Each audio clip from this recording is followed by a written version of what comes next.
धर्म में भगवान की आरती करने का विशेष महत्व है। कोई भी पूजा बिना आरती के संपन्न ही नहीं मानी जाती है।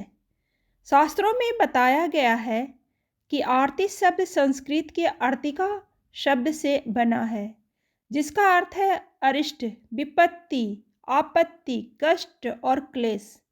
भगवान की आरती को निराजन भी कहा जाता है। निराजन का अर्थ है किसी स्थान को विशेष रूप से प्रकाशित करना।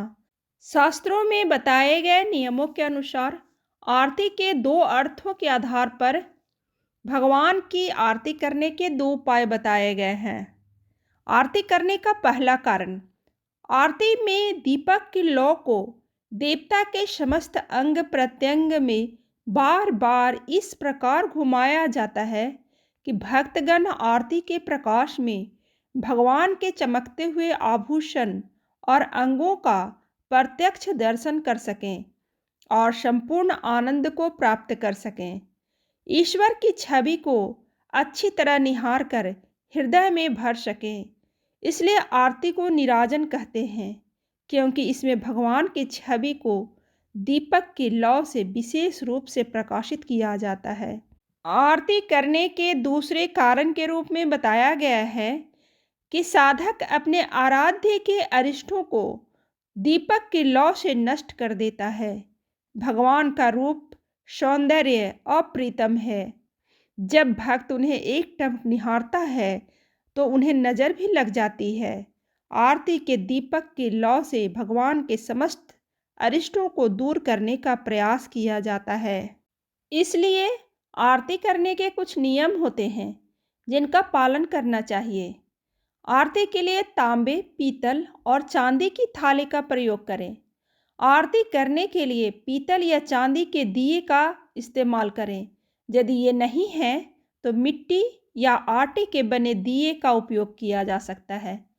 आरती की थाली में कर्पूर, रौली, कुमकुम, अक्षत, पुष्प, प्रसाद और धूप दीप को व्यवस्थित रूप से रखें।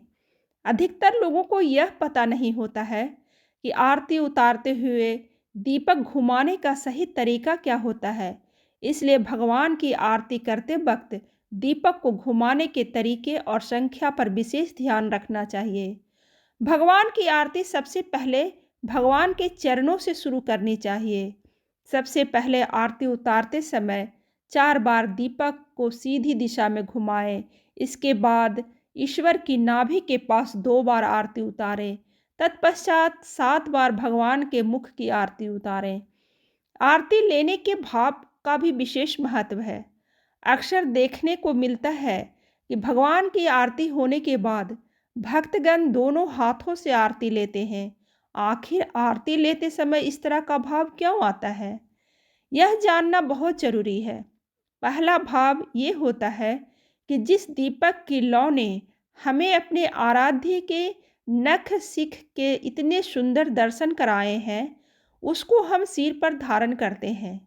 दूसरा भाव ये होता है कि जिस दीपक की बाती ने भगवान के अरिष्ट हरे हैं, जलाए हैं, उसे हम अपने मस्तक पर धारण करते हैं। आरती लेने का सही तरीका क्या है? आरती लेने का सही तरीका ये होता है कि आरती की लौ को हाथ से लेकर पहले सिर पर घुमाएं और उसके बाद उस आरती की लौ को अपने माथे की ओर धारण करें। आरती में है पंच तत्व। इस संसार की रचना 5 महाभूतों पृथ्वी, जल, अग्नि, वायु और आकाश से हुई है। इसलिए आरती में ये 5 वस्तुएं भी शामिल रहती हैं। पृथ्वी की सुगंध कपूर, जल की मधुर धारा घी, अग्नि दीपक की लौ, वायु लौ का हिलना, आकाश घंटा, घंटी, शंख, मृदंग आदि की ध्वनि का प्रतिनिधित्व करते हैं। इस प्रकार संपूर्ण संसार से ही भगवान की आरती होती है। आरती करने की विधि, एक थाली में स्वास्तिक का चिन्ह बनाएं और पुष्प व अक्षत के आसन पर एक दीपक में घी की बाती और कपूर रखकर प्रज्वलित करें। भगवान के सामने आरती इस प्रकार से घुमाते हुए करना चाहिए कि ओम जैसी आकृति बने। आरती से पहले प्रार्थना करें कि हे गोविंद, आपकी प्रसन्नता के लिए मैंने रत्नमय दिए में कपूर और घी में डुबोई हुई बाती जलाई है, जो मेरे जीवन के सारे अंधकार दूर कर दें। फिर एक ही स्थान पर खड़े होकर भगवान की आरती करें। भगवान की आरती उतारते समय 4 बार चरणों में, 2 बार नाभि पर, 1 बार मुखमंडल पर व 7 बार सभी अंगों पर करें। इसके बाद शंख में जल लेकर भगवान के चारों ओर घुमाकर अपने ऊपर तथा भक्तजनों के ऊपर जल डालें। फिर ठाकुर जी को प्रणाम कर आशीर्वाद ले लें।